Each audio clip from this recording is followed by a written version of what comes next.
DV live radio, आपकी आवाज। खबरें आज की। नमस्कार, मैं हूं समीर आत्मज मिश्र।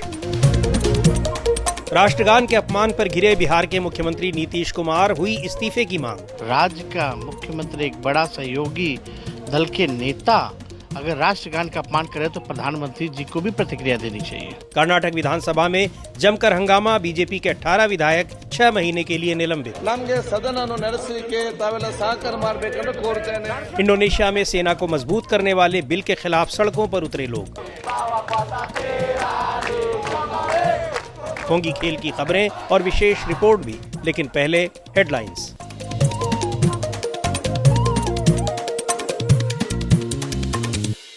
हेडलाइंस के साथ मैं हूं अतुल सिन्हा। छत्तीसगढ़ में नक्सली हमले को लेकर राज्यसभा में गृह मंत्री अमित शाह ने दी सफाई। आतंकवाद, नक्सलवाद और उग्रवाद को बताया नासूर। कहा, विरासत में मिले इस संकट का किया मुकाबला, 10 साल में बहुत कुछ बदला। आरएसएस के मंच से मनमोहन सिंह और जाकिर हुसैन को दी गई श्रद्धांजलि। बेंगलुरु में संघ की बैठक में मणिपुर के हालात पर भी जताई गई चिंता। तमिलनाडु भाषा विवाद भी मिलकर सुलझाने की अपील। दिल्ली हाई कोर्ट जज यशवंत वर्मा के बंगले पर मिले 15 करोड़ कैश की होगी जांच। कॉलेजियम करेगा आरोपी जज का वापस इलाहाबाद तबादला। वहां के बार एसोसिएशन ने किया विरोध, पूछा क्या हम कूड़ेदान हैं। मध्य प्रदेश, उत्तर प्रदेश, राजस्थान, बिहार और बंगाल समेत 21 राज्यों में आंधी और बारिश की संभावना। तापमान में गिरावट, ऑरेंज अलर्ट जारी। और ट्रंप ने जताई अमेरिका में शिक्षा के गिरते स्तर पर चिंता। शिक्षा विभाग को बंद करने का दिया आदेश। व्हाइट हाउस की रिपोर्ट में खुलासा, 8वीं क्लास के 70% छात्र ठीक से पढ़ तक नहीं पाते। डीवी लाइव रेडियो पर आप सुन रहे हैं खबरें आज की।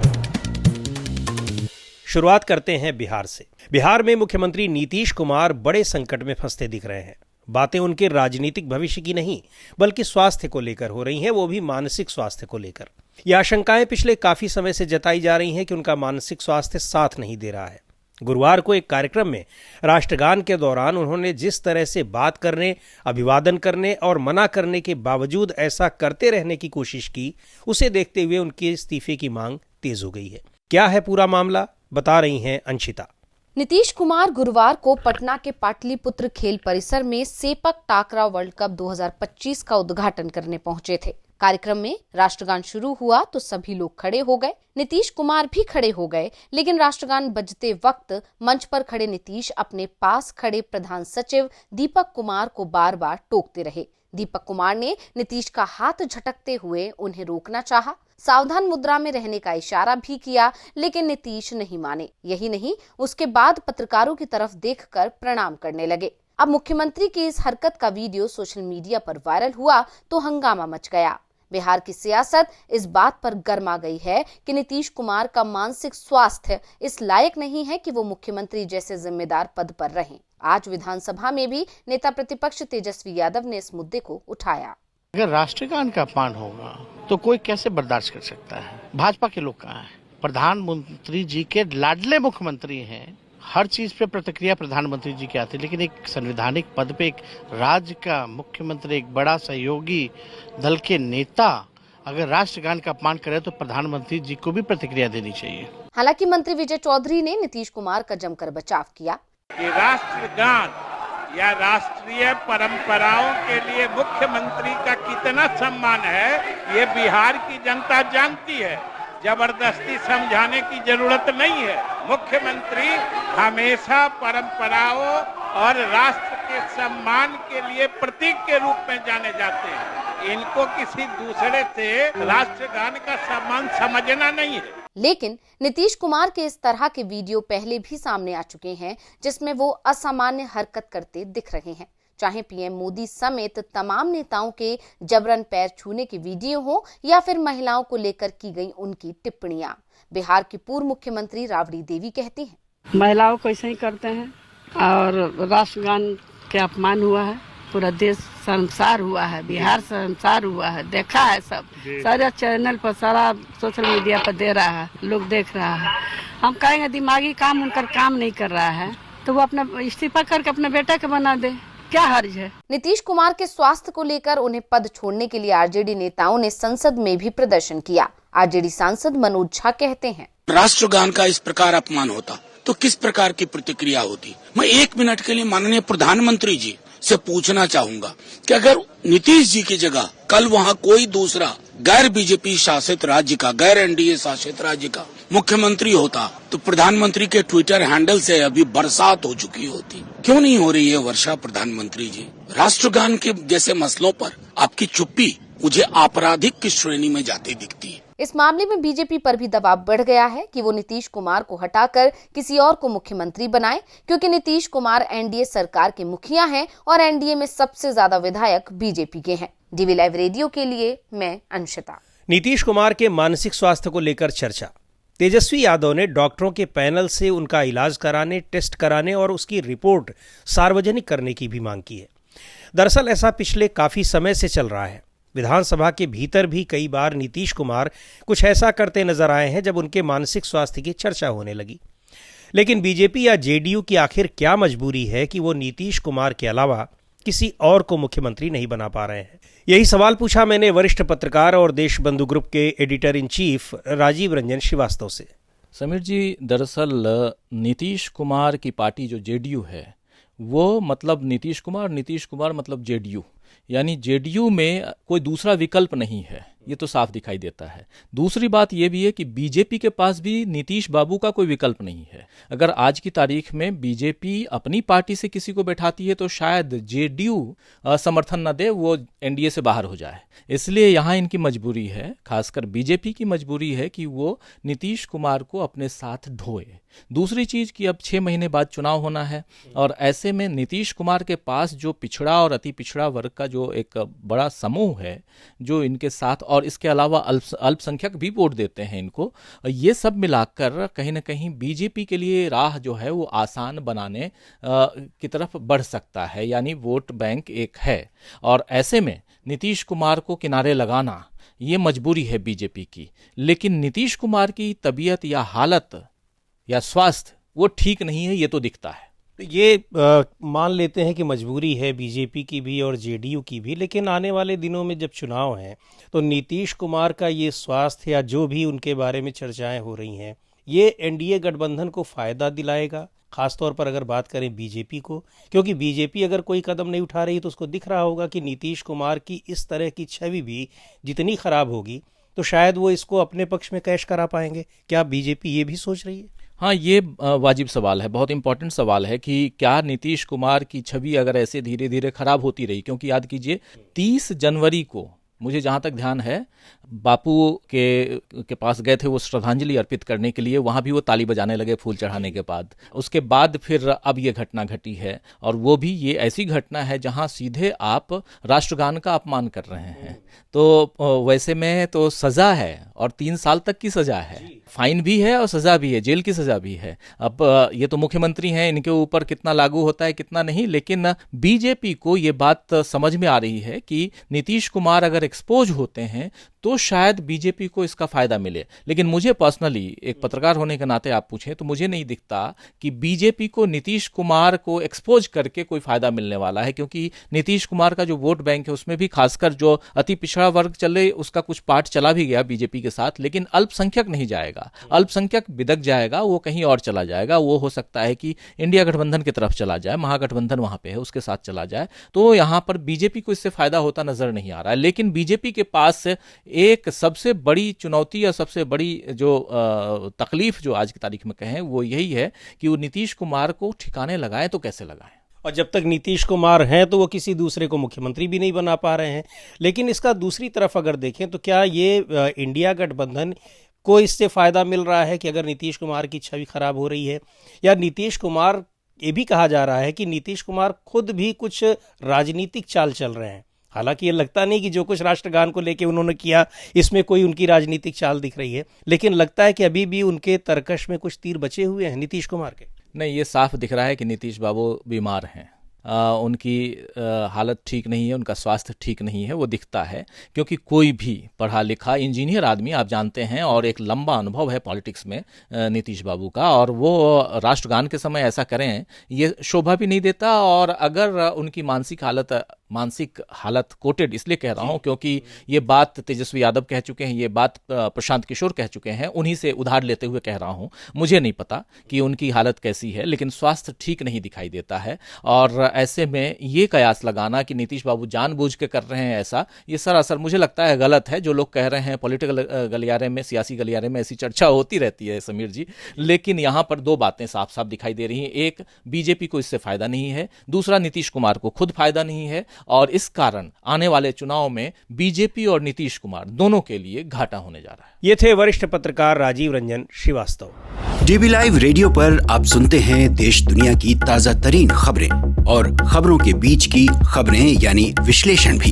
खबरों और विश्लेषण के अलावा यहाँ होती है साहित्य, कला, संस्कृति और विज्ञान से लेकर आर्थिक और खेल जगत की भी चर्चा। बिहार के बाद अब बात करते हैं कर्नाटक की। कर्नाटक में सरकारी ठेकों में मुसलमानों को आरक्षण देने के मुद्दे पर आज विधानसभा में जमकर हंगामा हुआ। बीजेपी विधायकों ने बिल की कॉपी फाड़कर विधानसभा अध्यक्ष की तरफ उछाल दी। स्पीकर ने बीजेपी के 18 विधायकों को अगले 6 महीने के लिए विधानसभा की कार्यवाही से निलंबित कर दिया। पूरी जानकारी के साथ है आंचल। कर्नाटक विधानसभा में मुस्लिमों को आरक्षण देने और हनी ट्रैप के मुद्दे पर शुक्रवार को जमकर हंगामा मचा।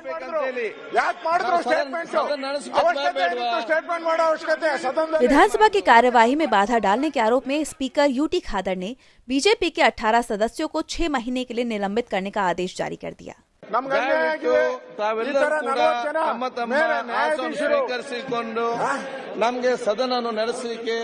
स्पीकर ने कहा कि पीठ के प्रति अनादर दिखाने वालों को माफ नहीं किया जा सकता। शुक्रवार सुबह सदन की कार्यवाही शुरू होते ही विपक्ष के नेताओं ने सरकारी ठेकों में मुस्लिम आरक्षण को लेकर विरोध करना शुरू कर दिया। बीजेपी विधायक वेल में आकर बिल की प्रतियां फाड़कर अध्यक्ष की ओर फेंकने लगे, जिसके बाद स्पीकर को ये कार्रवाई करनी पड़ी। राज्य के कानून मंत्री एमबी पाटिल ने विधायकों के निलंबन को 100% सही बताया। Unbecoming of members to behave like that. They were standing next to the swan and all this. हालांकि इस बीच कर्नाटक में सरकारी ठेकों में मुस्लिमों को 4% आरक्षण देने का बिल विधानसभा में पास हो गया। इसके अलावा बीजेपी विधायकों के हंगामे के बीच सरकार ने मुख्यमंत्री, मंत्रियों और विधायकों की सैलरी 100% बढ़ाने वाला बिल भी पास कर दिया। डीबी लाइव रेडियो के लिए मैं आंचल। आप सुन रहे हैं डीबी लाइव रेडियो, आपकी आवाज। डीबी लाइव रेडियो पर आप सुन रहे हैं खबरें आज की। अंतर्राष्ट्रीय खबरों में बात करते हैं इंडोनेशिया की। इंडोनेशिया की संसद ने गुरुवार को सर्वसम्मति से एक कानून का संशोधन विधेयक पारित किया है, जिसे लेकर वहां काफी विरोध हो रहा है और जगह जगह प्रदर्शन हो रहे हैं। इस संशोधित कानून के जरिए सेना के अफसरों को और ज्यादा संख्या में सिविल पदों पर तैनात करने का अधिकार मिल जाएगा। विरोधियों को आशंका है कि इससे सरकार में सैन्य हस्तक्षेप बढ़ेगा, विरोध के स्वर को कमजोर करेगा और दुनिया के तीसरे सबसे बड़े लोकतंत्र को खत्म करने की कोशिश करेगा। पूरी जानकारी दे रही हैं आराधना। सेना को प्रशासन में ज्यादा और बड़ी भूमिकाएं देने वाले कानून संशोधन बिल के पास होते ही इंडोनेशिया में तमाम लोकतंत्र समर्थक सड़कों पर उतर आए और इसका विरोध करने लगे।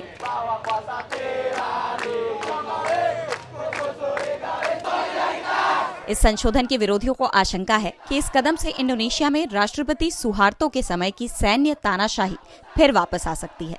सुहार्तो के समय में सैन्य तानाशाही 32 साल तक चली थी और 1998 में सुहार्तो के पद से हट जाने के बाद ही खत्म हुई थी। मौजूदा राष्ट्रपति प्राबोवो सुबियांतो न सिर्फ उनके समय में स्पेशल फोर्सेस के कमांडर रह चुके हैं, बल्कि सुहार्तो के दामाद भी हैं। कानून का विरोध करने वालों का कहना है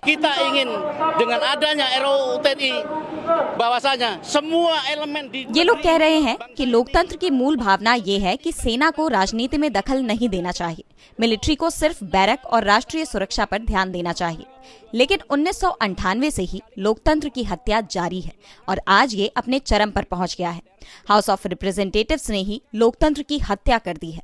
नए कानून के तहत सेना के मौजूदा अधिकारियों को सिविल विभागों में ज्यादा नियुक्तियां दी जा सकेंगी और रिटायरमेंट की उम्र भी कई साल बढ़ा दी गई है। बिल पास होने के बाद इंडोनेशिया की हाउस ऑफ रिप्रेजेंटेटिव की स्पीकर पुआन महारानी का कहना था कि संशोधित कानून लोकतांत्रिक मूल्यों और सिद्धांतों, नागरिक वर्चस्व और मानवाधिकारों पर आधारित होगा। Prajurit aktif dapat menduduki jabatan di beberapa kementerian dan lembaga। Indonesia में राजनीति और सरकार में सेना के दखल को कम करने के लिए पिछले 25 साल से कोशिश हो रही है। लोकतंत्र समर्थकों का कहना है कि इस कानून के आने के पहले से ही सिविल डिपार्टमेंट्स में करीब 2500 सैन्य अफसर काम कर रहे हैं। कानून में संशोधन का बचाव करते हुए रक्षा मंत्री जाफरी जामसुद्दीन ने संसद में कहा कि भू राजनीति में बदलाव और वैश्विक मिलिट्री टेक्नोलॉजी के लिए जरूरी है कि परंपरागत और गैर परंपरागत संघर्षों से निपटने के लिए सेना में बदलाव किया जाए। प्राबोवो सुबियांतो ने पिछले साल अक्टूबर में ही राष्ट्रपति पद संभाला है और तभी से वो सार्वजनिक क्षेत्र में सैन्य भागीदारी को बढ़ाते जा रहे हैं। इंडोनेशियाई लोगों का कहना है कि प्राबोवो तानाशाही के दौर के प्रतीक है, क्योंकि सुहार्तो सरकार में प्राबोवो उस स्पेशल फोर्सेज यूनिट के प्रमुख थे जो उस दौरान इंडोनेशिया में तमाम एक्टिविस्ट के अपहरण के लिए जिम्मेदार था। लोकतंत्र समर्थक राजनीतिक सत्ता में उनकी वापसी और राष्ट्रपति बनने से इसीलिए डरे हुए थे कि कहीं तमाम मुश्किलों के बाद मिला लोकतंत्र खत्म न हो जाए। डीबी लाइव रेडियो के लिए मैं आराधना। प्राबोवो सुबियांतो इंडोनेशिया के सैन्य तानाशाह रहे सुहार्तो के दामाद हैं। प्राबोवो ने 2014 और 2019 का राष्ट्रपति चुनाव लड़ा था, लेकिन वो हार गए थे। लेकिन 2024 में उन्हें जीत मिली। प्राबोवो के पिता जाने माने अर्थशास्त्री थे और इंडोनेशियाई कैबिनेट में मंत्री रह चुके थे। विवादों के चलते उनके पिता ने 1957 में देश छोड़ दिया था। सुहार्तो की तानाशाही के दौरान 1997-98 में ईस्ट तिमोर में सैन्य अभियान के दौरान सैकड़ों लोगों की जानें गई थी। इसके लिए प्राबोवो को जिम्मेदार माना जाता है। उनकी शादी सुहार्तो की बेटी से हुई थी और वो सैन्य तानाशाह के अंदरूनी घेरे के अहम सदस्यों में से एक थे। आप सुन रहे हैं डीबी लाइव रेडियो, आपकी आवाज। और अब वक्त हो चला है खेल की खबरों का। खेल की खबरों के साथ हैं आंचल।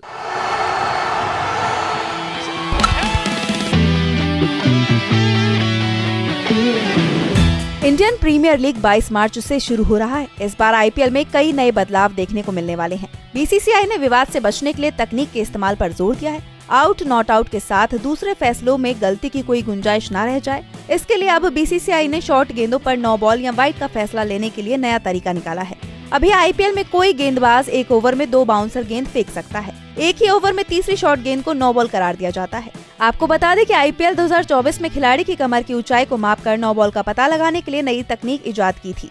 अब बोर्ड ने उसी दिशा में एक कदम आगे बढ़ा दिया है। जब बल्लेबाज क्रीज के अंदर खड़ा होगा तब उसकी कमर की ऊंचाई, कंधों की ऊंचाई और सिर की ऊंचाई का माप लिया जाएगा। इस डाटा को उस सिस्टम में अपलोड किया जाएगा जिसे हॉक आई ऑपरेटर इस्तेमाल करते हैं। ये ऑपरेटर थर्ड एम्पायर के साथ बैठता है। इससे कमर तक की ऊंचाई वाली फुल टॉस गेंद, बाउंसर, 9 बॉल और वाइड बॉल का पता चलता है। खिलाड़ियों से दिया गया डाटा उन्हीं के मुताबिक बल्लेबाजी के समय फुल टॉस गेंदों और दूसरे फैसलों में मददगार होगा। आईपीएल में इस बार कुछ और नियम बदले गए हैं। गेंदबाज अब गेंद चमकाने के लिए लार का इस्तेमाल कर सकता है। दूसरी पारी के 11वें ओवर में नई गेंद बदली जाएगी। इसके अलावा स्लो ओवर रेट पर अब कप्तान पर मैच का प्रतिबंध नहीं लगाया जाएगा। इस बीच एक और खबर सामने आई है जो ओपनिंग मुकाबले से जुड़ी हुई है। पहला मुकाबला 22 मार्च को केकेआर और आरसीबी के बीच कोलकाता में खेला जाना है, मगर कोलकाता में भारी बारिश और तूफान के लिए ऑरेंज अलर्ट जारी कर दिया गया है। ऐसे में अगर मौसम खराब होता है तो पहले मुकाबले के साथ ही आईपीएल की ओपनिंग सेरेमनी पर भी असर पड़ सकता है, जो मुकाबला शुरू होने से पहले होनी है, जिसमें श्रेया घोषाल से लेकर अरिजीत सिंह और दिशा पाटनी जैसे बड़े स्टार्स परफॉर्म करेंगे। डीबी लाइव रेडियो के लिए मैं आंचल।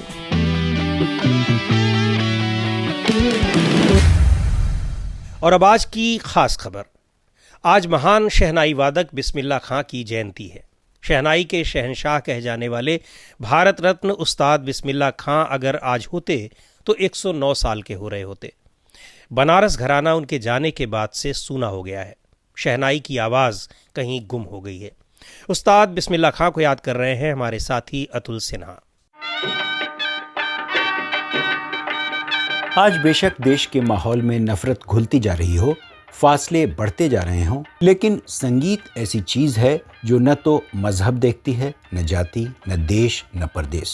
शहनाई के शहनशाह उस्ताद बिस्मिल्लाह खां कहते थे, देख लीजिए और गौर कर लीजिए, दुनिया है ना, कहाँ क्या हो रहा, कैसे आदमी है, गुरुबंदी है, लेकिन संगीत एक है जो सबको घेर के ले आता है। उस्ताद बिस्मिल्लाह खां जब से गए शहनाई की दुनिया मानो उजड़ सी गई। नई पीढ़ी में इस वाद्य को लेकर खास उत्साह नहीं बचा है। अब बिरले ही कलाकार हैं जो शहनाई बजाते हुए नजर आते हैं। लेकिन उस्ताद बिस्मिल्लाह खां को उनके जन्मदिन पर याद करते हुए याद आते हैं पटना में दशहरे के वो उत्सव, कई रातों के वो शानदार संगीत कार्यक्रम, बेहतरीन कलाकारों को सुनने और उनके संगीत में खो जाने का वो आनंद।